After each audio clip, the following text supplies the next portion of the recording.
Ellos, por Chris Corpin. Para Jaime España, que nunca se da por vencido. Extracto tomado del periódico HDE, Hora del Este, 21 de junio de 1950. Primera plana. Buster, la tendencia del siglo XX. Ayer en la tarde, frente a una rueda de prensa, el doctor en física de partículas, Paul Goldeberg, de origen alemán, presentó al mundo su más reciente invento. Se trata de una pequeña máquina circular semejante a una dona. El artefacto se compone por dos arcos de hierro grueso, sólido e inoxidable, que van ensamblados junto a dos inductores de cobre. La máquina, a la que bautizó como Buster, va encajado sobre una superficie de madera de roble donde, según Goldeberg, se oculta la fuente de alimentación que va enlazada con diversos conductores eléctricos. Hasta el momento se desconoce sobre dicha fuente y su nivel de potencia. El pequeño e insignificante artificio tiene como función recibir protones de energía por medio de una aceleración de partículas que, agilizándolas a la velocidad de la luz, causan diminutas colisiones.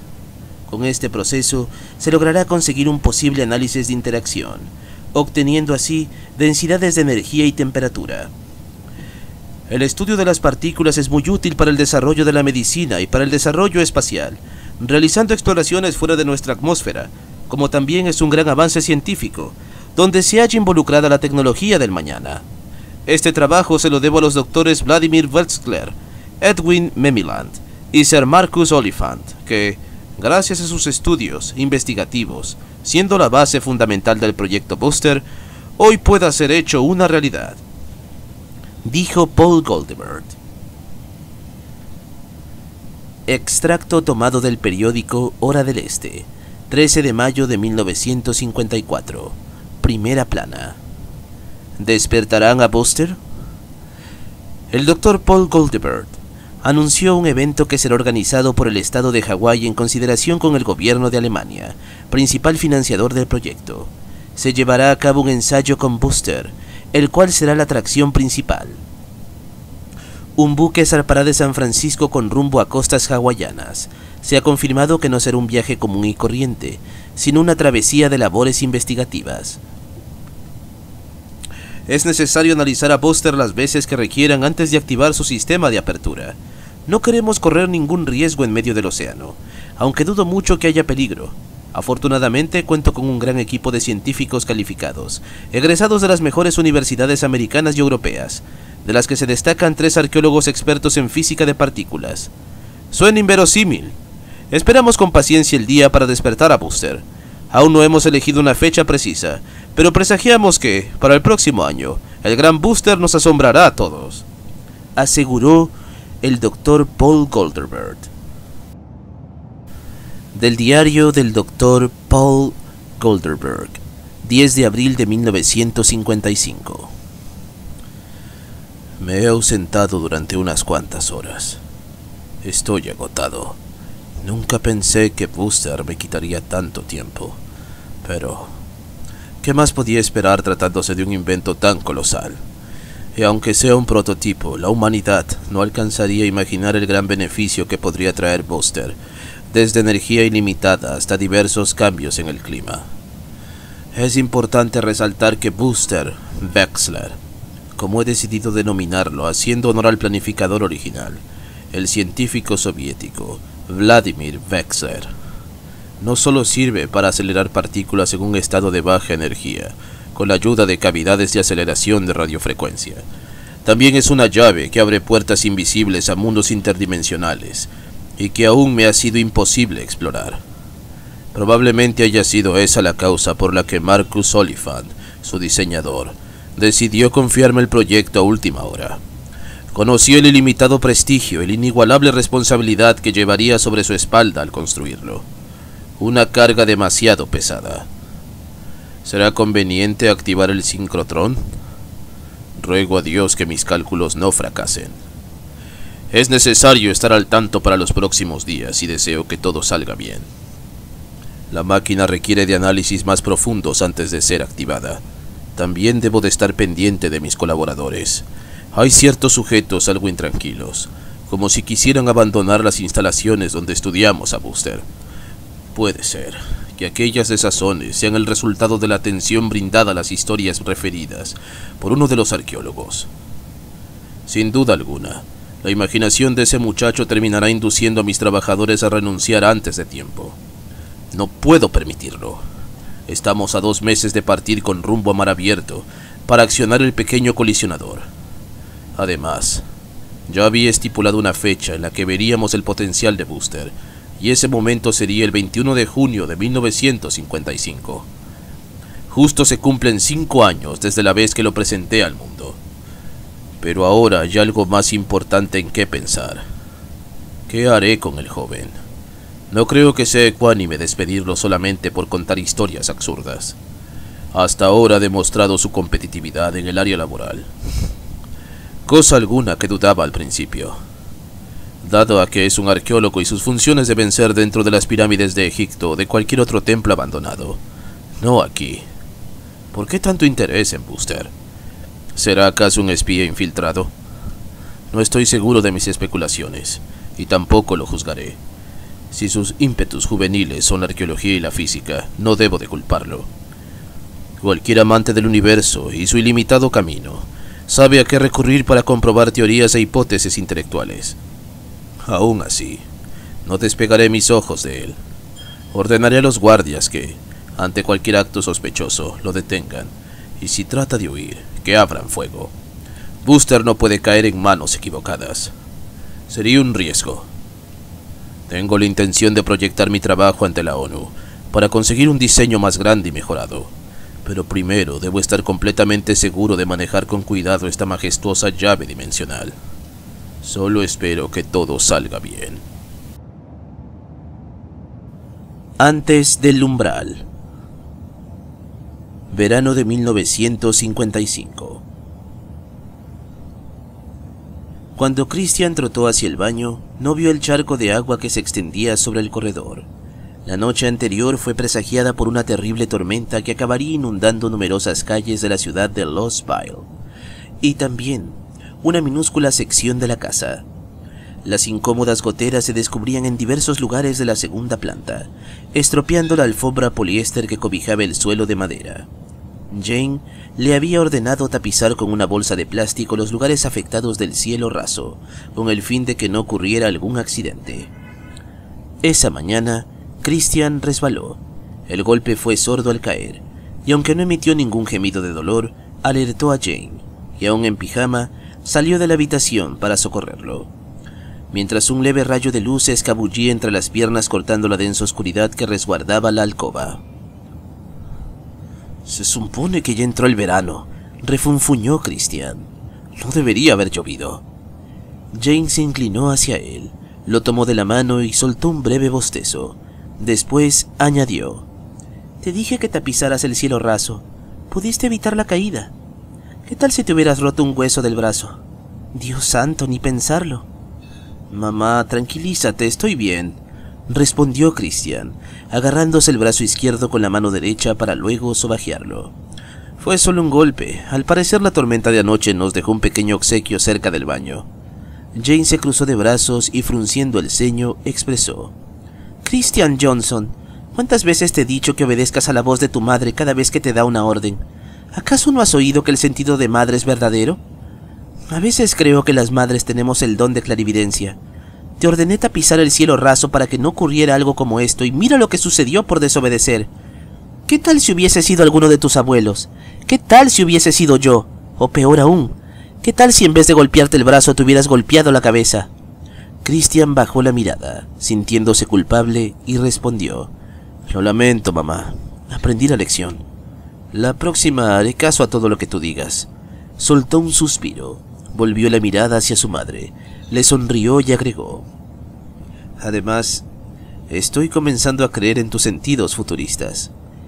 Ella le devolvió el gesto y lo besó en la frente. «Ve a ducharte. Se te hace tarde para ir a la universidad». Respiró hondo y continuó: «Hoy les asignan el proyecto de verano, ¿no es así?» «¿Cómo lo sabes?» «Hace 2 noches escuché que hablabas con uno de tus compañeros acerca de un trabajo universitario. Supongo que es el famoso proyecto de verano que dejan la mayor parte de las universidades. Así es. Siempre concluimos el semestre con un trabajo final. Bueno, pues entonces hoy es un gran día. Sí, el gran día, respondió Christian con sarcasmo. El gran día. Cada vez que se acercaban fechas especiales, Jane las denominaba como el gran día. No era solo un decir, para algo esperado por Christian y en otras ocasiones por Jane. Aunque en este caso no era un gran día, ni mucho menos esperado, ya que se decidiría el trabajo final que a tantos estudiantes de la Universidad Blackwood dejaba en hastío. Y no era precisamente la cantidad de páginas que conllevaría dicho proyecto, sino más bien el tutor encargado de proponerlo, el señor Conan Lawrence, un profesor encorvado, delgado, calvo y alto, con figura sombría, semejante al Nosferatu de Max Schreck. Poseía un carácter estricto que compartía dentro y fuera del vínculo laboral. Dictaba la materia de ciencias ocultas y filosofía humana. Algunos egresados de Blackwood atestiguaban que, para llevar a cabo el desarrollo de dicho proyecto, el pedagogo solía determinar salidas a lugares turbios y peligrosos. Por esa razón, Christian estaba preparado para cualquier orden absurda que Lawrence estableciera, y correría el riesgo de obedecerla con tal de aprobar la asignatura. Dicha materia fue impartida únicamente en Blackwood, mucho antes de que Christian conociera un salón de clases. Ciencias ocultas y filosofía humana llegó a ser solo una idea en la cabeza de algunos psicoanalistas y periodistas, entre ellos Algernon Blackwood y Sigmund Freud. Sus intereses por descubrir lo que se ocultaba más allá de lo natural los llevó a realizar diversos estudios en colaboración con otros grandes pensadores del siglo XX. El filósofo Paul Tillich y el idealista William Ernest Hawking llevaron a cabo el proyecto Oculus, el cual consiste en relacionar diferentes contextos basados en doctrinas teóricas y eclesiásticas, demostrando la existencia de mundos sobrenaturales e inverosímiles ante el ojo humano, como también la relación existente entre las artes ocultas de carácter dogmático y llevadas a la práctica con un solo propósito: entender desde la antigüedad la visión natural de una estructura exclusiva de lo humano, expuesta por orígenes primitivos y principios sobresalientes.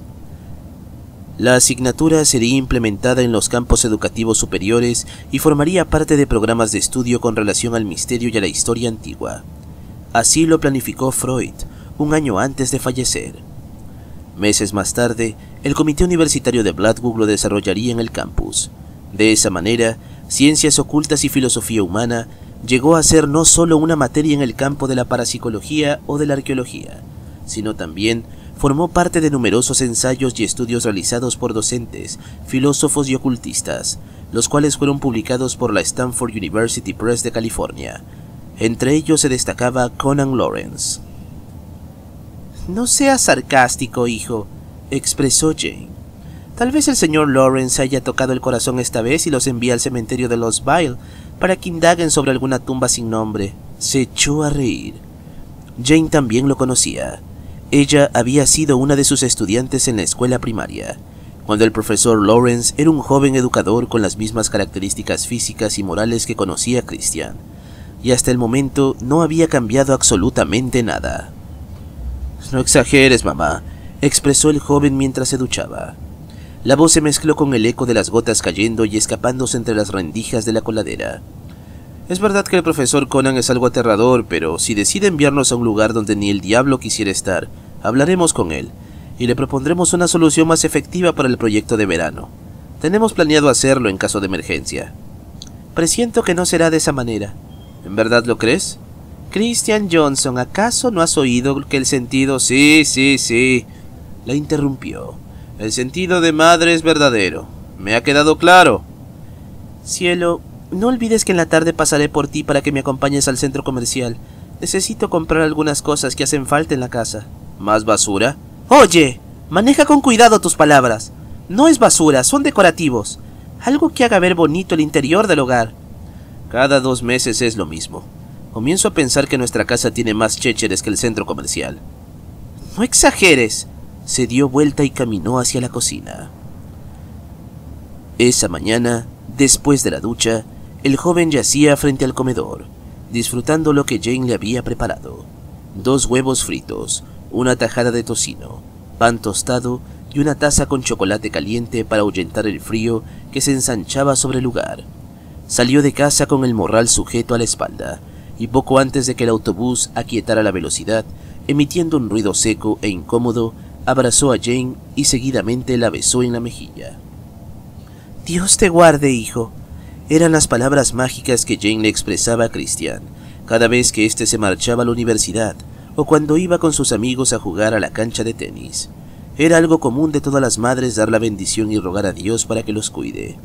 En ocasiones le disgustaba que aquel cariño, fusionado con el beso y el abrazo, se expresara frente a sus compañeros de curso. Pensarían que aún era un bebé, que no había podido soltar el pañal, y aunque ya no era un bebé, para Jane lo seguía siendo. «Te amo», replicó él. «También te amo, cariño». Y se fue. Los ojos negros del muchacho se cruzaron con los de ella a través de la ventanilla. Luego, el autobús dobló en una de las esquinas del vecindario y al cabo de unos segundos, la perdió de vista. Después de regresar, la soledad y el silencio fueron necesarios a la hora de dormir. Ya estaba cansado de escuchar las cuerdas del ukulele durante varias noches seguidas. Habían sido unas buenas vacaciones. Lo aceptó poco antes de abordar el avión de Honolulu y dejar tras él las islas que componen el estado de Hawái. Aún recordaba aquellas mañanas en las que una de las majestuosas alboradas se deslizaba entre la celosía del ventanal, bañando con un color amarillo el cuarto de grandes dimensiones que reservó anticipadamente.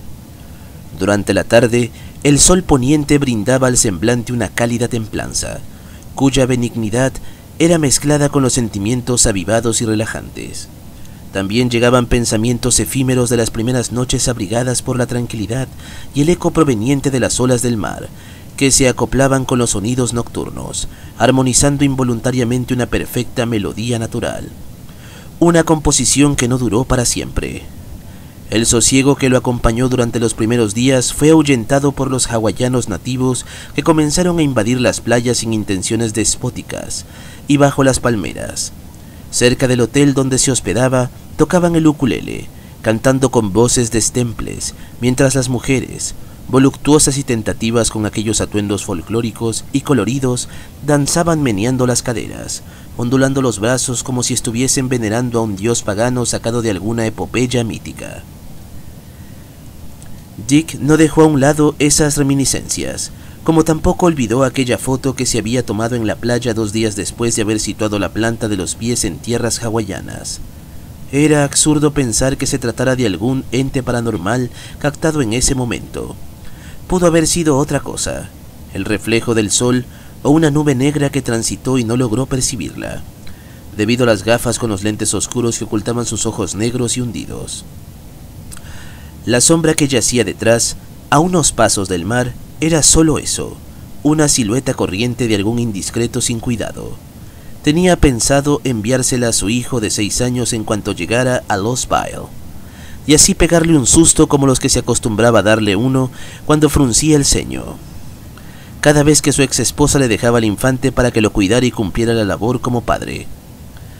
La mirada encabronada, como la había denominado, no solo le servía para castigos apropiados ante sucesos caprichosos, sino también para cuando su hijo le interrumpía algún patético programa de televisión con el propósito casto de pasar un tiempo al lado de él.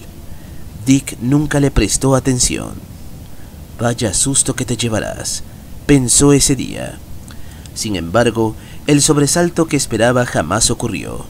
La foto fue devuelta, junto a una nota firmada por su ex esposa que decía lo siguiente: «Dinero es lo que necesita tu hijo, no fotos de tus vacaciones, sin vergüenza».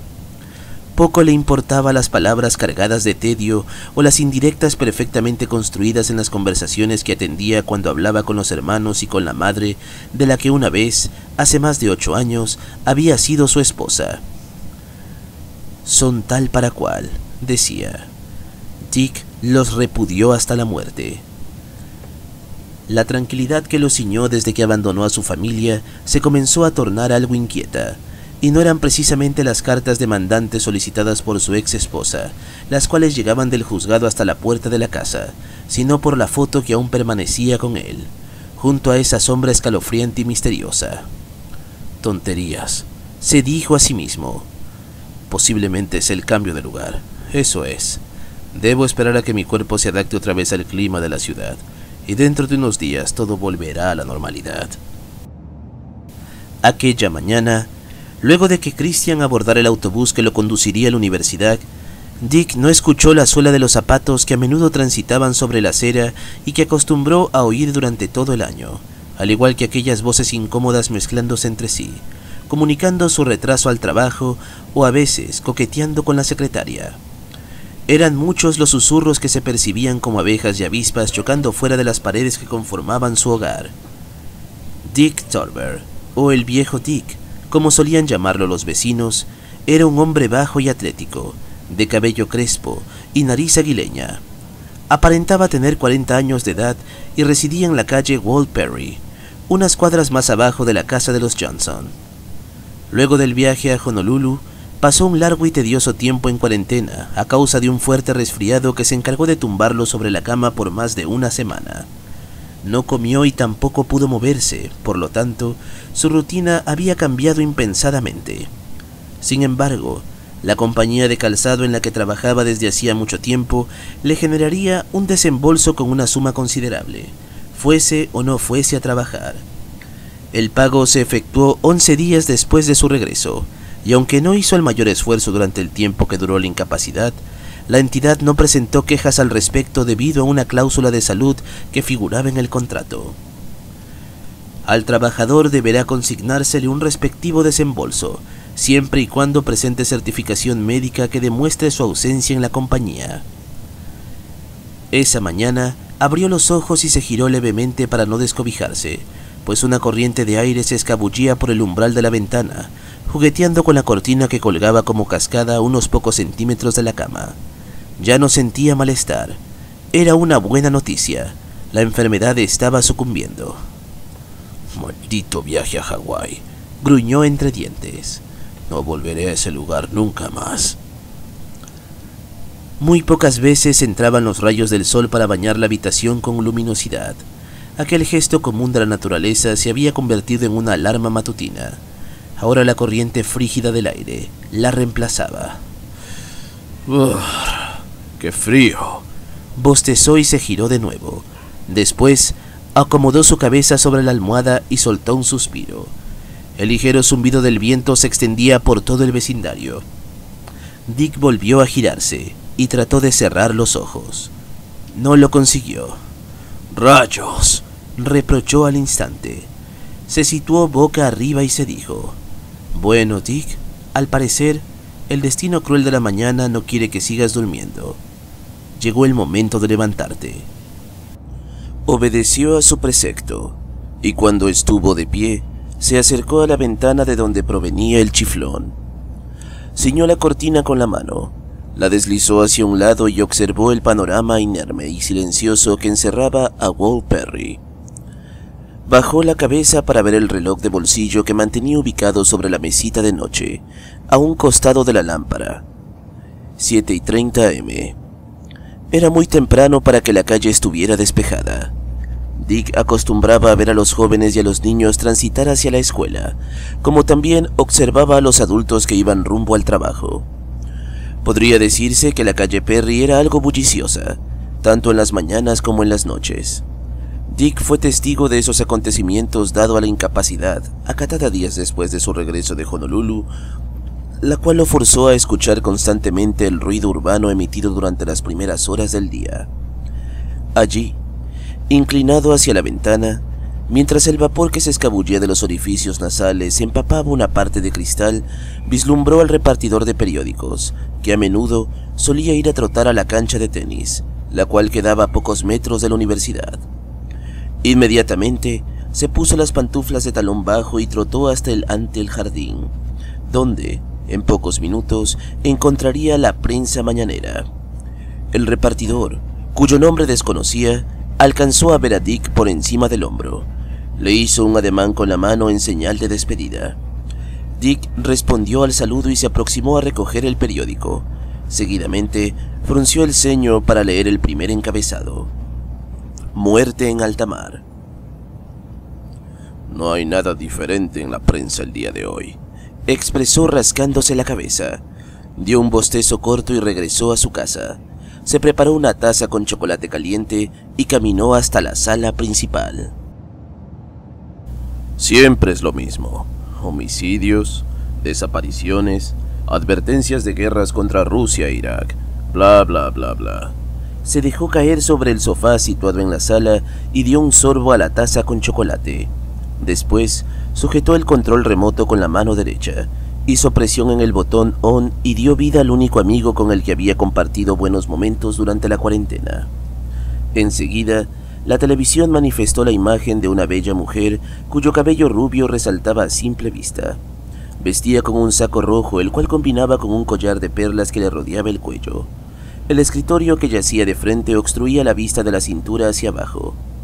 Las dos manos sujetaban por ambos lados el libreto, donde contenía la información que en pocos segundos daría a la audiencia.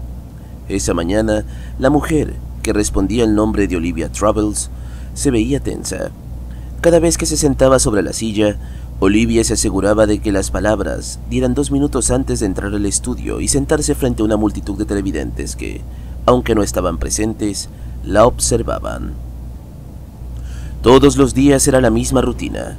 Ya estaba acostumbrada.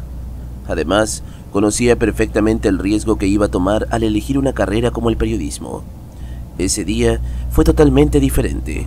Algo no la dejaba tranquila. Observaba la cámara como si fuera el primer reportaje.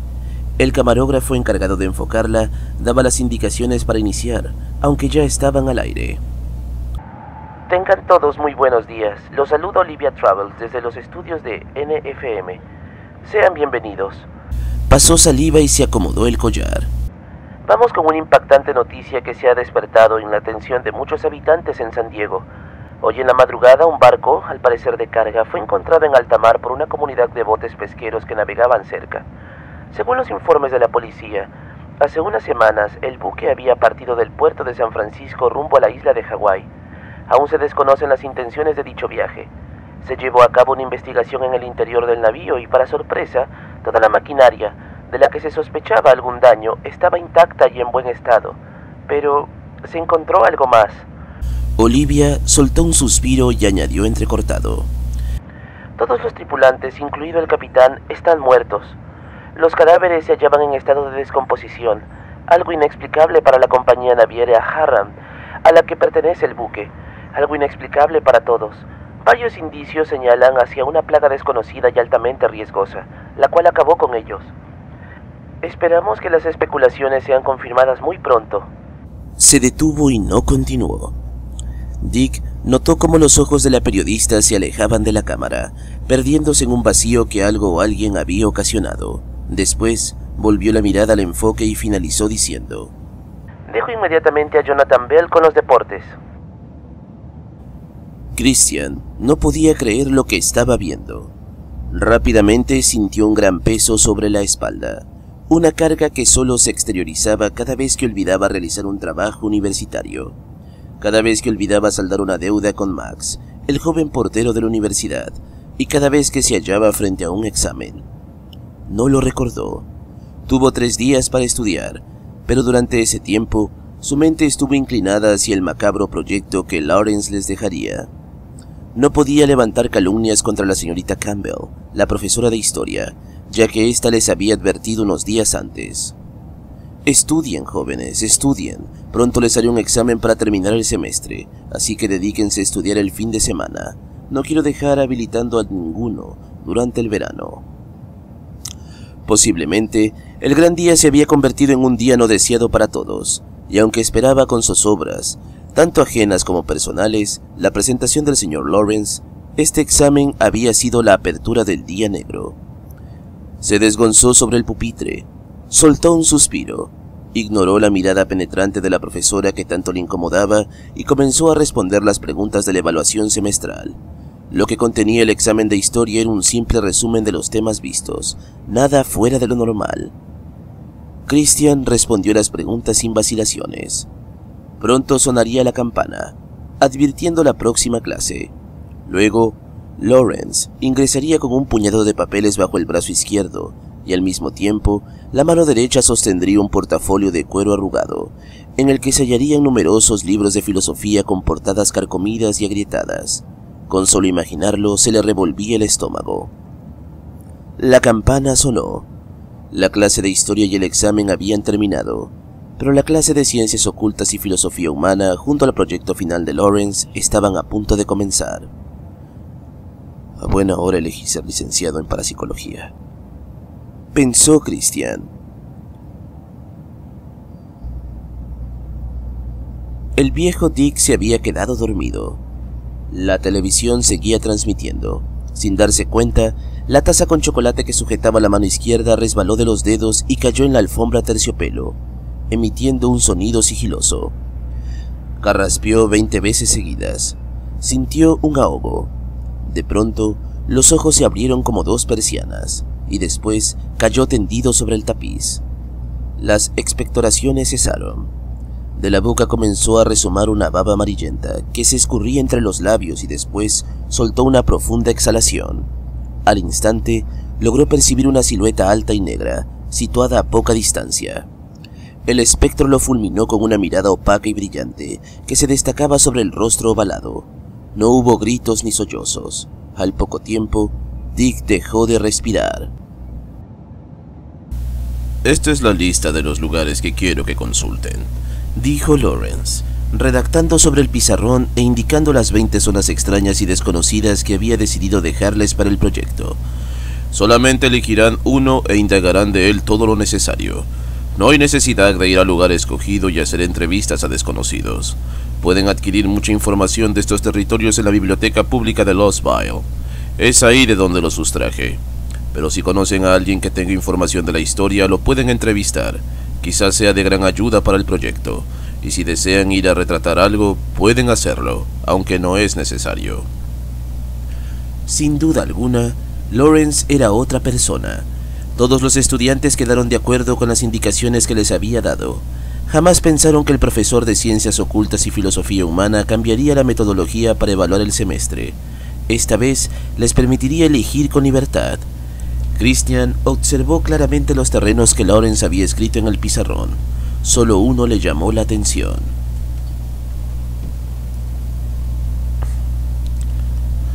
Unas horas más tarde, la expresión fría, tediosa y cabizbaja avivó en Jane la curiosidad. Y aunque ella no sabía la razón del agobio, preguntó antes de conjetar ideas sobre los sentimientos que manifestaba su hijo. Era la primera vez, fuera de casa, que se comportaba de esa manera, pero las personas que rodeaban el interior del Quickie Chicky no se percataron de la desmoralización. El Quickie Chicky era un pequeño restaurante situado en el segundo piso del centro comercial. Se destacaba por ser el más frecuentado en Lostville, una zona placentera que a cualquier desgraciado le reconfortaría. Pero las patatas fritas, la hamburguesa con el queso chorreante y el refresco de cola no lograrían borrar esa seriedad que cargaba sobre sí. «Cariño, ¿te sucede algo?» «No pasa nada, mamá». «No mientas, nunca has sido bueno para mentir. ¿Acaso no lograron negociar con el profesor?» Christian soltó un suspiro y no respondió. Jane prosiguió. «Quizá quieras decirme algo antes de interrogarte». Esbozó una leve sonrisa para atraer la atención del infeliz. Christian prefirió guardar silencio. «Bueno, entonces dime, ¿por qué estás aburrido? ¿Hiciste algo y no sabes cómo solucionarlo? ¿O prefieres que vaya y hable con el decano?» «No», respondió de pronto. Hubo una pequeña pausa. «A ver, dime qué sucede». Suspiró una vez más, levantó la mirada y respondió. «Hoy nos hicieron un examen y debí haber estudiado, pero por estar pensando en ese maldito proyecto lo olvidé. Seguramente reprobaré». «No maldigas y tampoco seas pesimista. Además, no creo que sea para tanto». «Creí que ibas a enojarte conmigo. Olvidé estudiar, reprobaré, ¿no lo entiendes?» «Lo entiendo, pero creo que ya eres demasiado mayor para enfrentar tus problemas». Christian volvió a agachar la cabeza, en señal de culpa. «No estoy enojada contigo». Jane situó la mano derecha sobre la de su hijo. «Relájate». Seguidamente se llevó la pajilla a la boca y absorbió. «¿Qué harás para tu proyecto?», preguntó. El joven mandó ambas manos al morral y de él sustrajo un libro de portada dura y escasas páginas. «Poco antes de que tú llegaras», dijo. Tomó este libro de la biblioteca. Se lo tendió a Jane. Ella lo sujetó con ambas manos. ¿La granja de cuerpos?, preguntó, entornando los párpados. Sí, confirmó Christian. Haré mi proyecto referente a ese tema. Ah, ya entiendo. Lawrence y sus raras aspiraciones. Ahora no fue Lawrence, fui yo. ¿Cómo dices? El profesor hoy se comportó de una manera diferente. Parecía ser otro Lawrence. En vez de mandarnos a investigar un lugar de preferencia, elaboró una lista con diferentes zonas del país donde se encuentran lugares llamativos y pidió que escogiéramos el que más nos llamara la atención. ¿Y de los lugares que el profesor escribió, escogiste este? Sí, la verdad se ve interesante y además está cerca de Lostville. No me digas que quieres ir a ese lugar. Christian asintió. Jane volvió la mirada hacia la página del libro. Ignoró las imágenes perturbadoras descubiertas bajo las letras grandes y en mayúscula que formaban la oración, granja de cuerpos. Después respondió con una afirmación. Sería una gran idea, y aunque el título del informe se asemejaba mucho con la medicina, también se inclinaba por las ciencias ocultas y la filosofía del ser humano. Entender la vida como un recorrido temporal, opinó Jane. Se lo diría a Christian después del viaje. Terminaron de comer. Sobre la mesa habían quedado restos de lo que había sido una hamburguesa, junto a 2 vasos desechables y un dispensador de servilletas. «Vuelan pronto», era la frase común que siempre se escuchaba cada vez que un cliente se retiraba satisfecho del Quickie Chiqui. «¿Te gustó la hamburguesa?», preguntó Jane. «Estaba rica», respondió Christian. «Gracias, mamá». «Todo sea por ver feliz a mi hijo». Cuando subieron en el ascensor, Jane y Christian pudieron presenciar el comportamiento extraño de un hombre con apariencia asiática. Este caminó trastabillándose con los pocos adornos que acicalaban alrededor. Probablemente era otro cliente que se retiraba dichoso del Quickie Chiqui. Pero el sujeto no alcanzó a llegar, y poco antes de que las puertas se cerraran se desplomó. «¡Por Dios!», se expresó Jane, dejando escapar una leve aspiración. Después el elevador comenzó a descender. Minutos más tarde. «¿Qué crees que le haya pasado?», preguntó. «Quizá tiene la presión baja», respondió Jane, mirando fijamente a la carretera mientras conducía. «¿Crees que se haya recuperado?». «Probablemente». «Oye, ¿qué tal si encendemos la radio? Puede que digan algo sobre el señor. El centro comercial es muy famoso en Lostville. Quizá hayan informado algo acerca de la situación». «Es buena idea, hijo». Jane acercó la mano derecha al mando del sistema de audio, lo encendió y acomodó la emisora correcta. Seguidamente, la radio comenzó a transmitir. Se han reportado varias muertes en el estado de Hawái. Honolulu está devastado. Una ola de suicidios. Las autoridades han... barricadas. Muchedumbre. La transmisión falló. «¿Qué fue eso?», preguntó Jane, dubitativa. Observó la radio, esperando la reconexión del programa. «Hoy no ha sido un buen día». «¿Y me lo dices a mí?». «Cámbiale, hijo», señaló. Christian giró la perilla para sintonizar otra emisora, pero todas emitieron el ruido blanco, que, para muchos, era solo una pérdida de tiempo. «Qué extraño», comentó Jane. «La señal está caída», opinó Christian. «Apágala».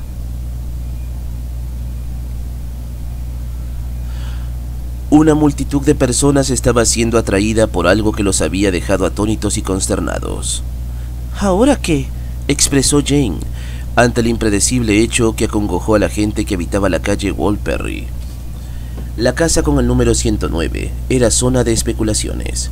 Con la presencia de una ambulancia y los vecinos rodeando el jardín, no significaban buenas noticias, a menos que estuviesen vacunando a los niños del vecindario sin gasto alguno, para prevenirlos de alguna enfermedad.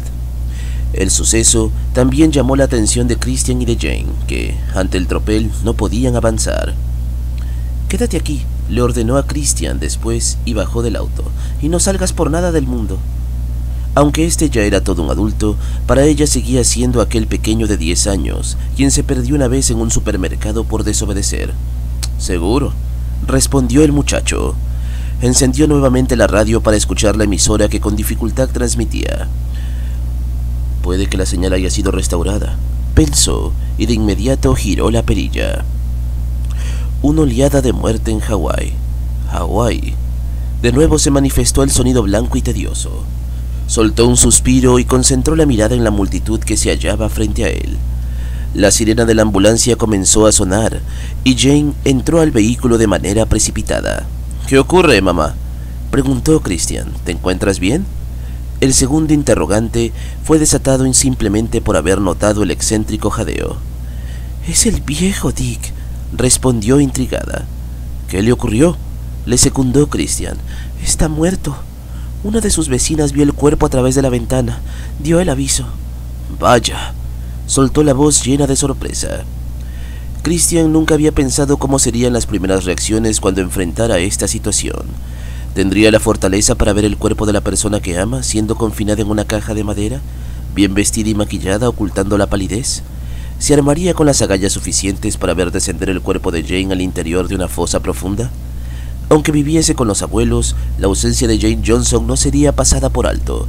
La sentiría en cada momento, del mismo modo como sentía la ausencia de su padre, el cual había dejado un pequeño hueco que su madre fue llenando poco a poco. «Chris, Chris», llamó Jane. El joven escuchó la voz como si estuviera a 1000 kilómetros de distancia, entre ecos y vacilaciones. «¿Sí? ¿Te encuentras bien, cariño?». «Sí, me distraje por un momento». Hubo una pequeña pausa. «¿Qué le ocurrió al señor Tarver?». «No se sabe, pero ya lo trasladaron a la morgue». «¿Le avisaron a algún familiar?». «Seguramente le informarán a la ex esposa. Supongo que ella vendrá a hacerse cargo del cuerpo». «Pobre hombre. Hace algunos días lo saludé y no se veía nada bien. Tal vez estaba enfermo». «Sí, tal vez». Jane estiró el cuello y dijo finalmente: «La gente está dispersándose. Avancemos». La semana se pasó muy rápido y aún subsistían preguntas referentes a la muerte de Dick Tarver, pero las respuestas que anhelaban descubrir no fueron encontradas. Por otro lado, Christian regresaba de la zona rural donde estaba situada la granja de cuerpos. Había tomado la decisión de explorar aquel extraño y repugnante lugar, donde sacaría algunas fotografías y recolectaría diversas entrevistas durante el recorrido. Hasta entonces, el proyecto estaba incompleto. Le faltaban algunas añadiduras, pero lo primordial lo llevaba consigo: un sencillo objeto como evidencia fundamental de la visita a la granja de cuerpos. Se trataba de una pequeña y deteriorada caja musical, encontrada durante el recorrido, cerca de un viejo cobertizo. El lente de la cámara fotográfica se fijó en aquella caja descolorida mientras retrataba algunos cuerpos en estado de descomposición. El artefacto se hallaba tendido sobre el césped, al costado de otros objetos sin valor. La cajita, de la que nadie se había percatado, tenía el espejo intacto, pero la bailarina de cristal escaseaba de un brazo. La manivela del lado izquierdo no viraba, estaba atascada, por lo que era imposible escuchar la melodía que, en algún momento de su historia, logró ser entendida. El viaje de regreso a Los Viles se hizo extenso y la impaciencia comenzaba a envolverlo. Christian quería llegar a su casa lo más pronto posible para poder sentarse frente a la máquina de escribir que guardaba su mamá en el ropero y emprender el proyecto de verano. También tenía planeado arreglar la cajita que guardó como recuerdo y obsequiársela a Jane. Horas después, el autobús se estacionó frente a la casa con el número 369, mientras una nube gris se explayaba sobre el atardecer, ocultando el ocaso y ensombreciendo a toda la ciudad. Cuando Christian bajó del vehículo, el cielo comenzó a desplomarse en pequeñas gotas de lluvia.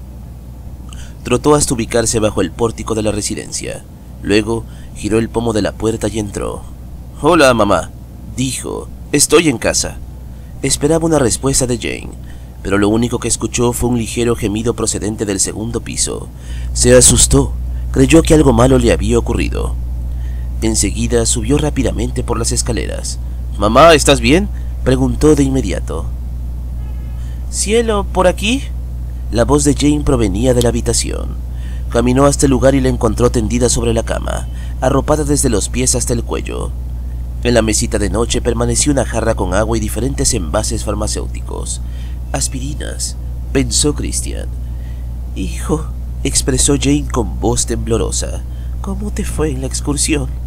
«Bien», respondió, «pero tú no pareces estarlo». «He estado enferma desde que te fuiste». «¿Llamaste al doctor?». «Sí, me recetó unas pastillas como para calmar el dolor del cuerpo». «¿Pero qué te dijo? ¿Qué es lo que tienes?». «Al parecer he sido afectada por un resfriado común». Tosió. Luego continuó. Estoy en cuarentena por ahora, hasta que el doctor me dé de alta. Madre, ¿eso quiere decir que yo también puedo estar enfermo? Espero que no. Mejor cuéntame, ¿cómo te fue? ¿Qué tal es ese lugar? Christian tragó saliva, se acomodó al lado de Jane y respondió. Lamentable, hay tantos cuerpos. La hediondez traspasaba el cubrebocas que nos obsequiaron. Hizo una pequeña pausa y prolongó. Es increíble pensar que esas personas alguna vez tuvieron familia. Es increíble ver cómo concluye la vida de los seres humanos. Allí no importa la clase o el dinero que hayas tenido, la soberbia y la altivez. Todo termina convertido en una materia gris y putrefacta. Creo que sabré cómo plasmar el proyecto y dejar un mensaje claro y concreto para la sociedad. Me da gusto de que pienses así. Estoy segura que tu proyecto le interesará a Lawrence. También lo creo, mamá, pero ahora lo que importa es que te recuperes pronto. Te prepararé una sopa. Gracias, cielo. Jane esbozó una frágil sonrisa sobre el semblante verdoso y desolador. La noche había llegado, y con ella una fuerte tormenta que, de nuevo, acabó inundando las calles de Lostville, pero no logró estropear los pisos de segunda planta en la casa de los Johnson. Christian había tenido la oportunidad de tapizar el cielo raso como le había ordenado Jane, para evitar accidentes. Ahora, el joven, despreocupado por las goteras, se encontraba tecleando en la máquina de escribir los puntos relevantes que marcaron una idea con la visita a la granja de cuerpos. Llevaba 5 páginas, no paraba de teclear. Parecía un escritor inspirado. No había nada ni nadie que lo pudiese detener, excepto una composición desconocida que surgía de la caja musical. Christian se detuvo. Quería cerciorarse de que no fuese su imaginación. Seguidamente, miró por encima del hombro y le encontró sobre la cama. Allí estaba, emitiendo una inofensiva y desafinada melodía. La bailarina de cristal giraba con dificultad. El joven, atento al suceso, se levantó de la silla y caminó desconcertado. ¿No se supone que estaba descompuesta?, se preguntó. Inclinó el cuerpo y la tomó con ambas manos. Al instante, la caja dejó de sonar y la bailarina se atajó. Situó la mano derecha en la manivela y la giró. No hubo necesidad de hacer esfuerzo para darle vuelta. Sabía que estaba atascada y era inútil ponerla a funcionar. Intentó de nuevo y lo consiguió. Una vez más, escuchó la débil y medrosa armonía. La bailarina de cristal comenzó a rotar temblorosamente. Curioso, se dijo. Levantó la cajita hasta quedar a la altura de los ojos. Después la situó de nuevo sobre la cama y se giró. De repente, observó estupefacto. Una sombra se hallaba de pie en un rincón de la habitación, justo al costado de la mesa donde reposaba la máquina de escribir. De pronto, un relámpago iluminó descubriendo la imagen de aquella silueta. No sabía con certeza quién era en realidad. Pasmado, trató de gritar, pero aquel espectro se abalanzó sobre él. La acción inesperada no le permitió parpadear. Por otra parte, Jane escuchó una risa que se mezclaba con los truenos que el cielo prorrumpía. Aclaró la voz y llamó a Christian desde la alcoba. Este no respondió al llamado. No le quedó otra opción que levantarse de la cama y caminar hasta la habitación de su hijo. El cuerpo, abatido por el malestar, procuraba mantenerse firme en cada paso que daba. «¿Christian?», lo llamó nuevamente. «¿No me oyes?».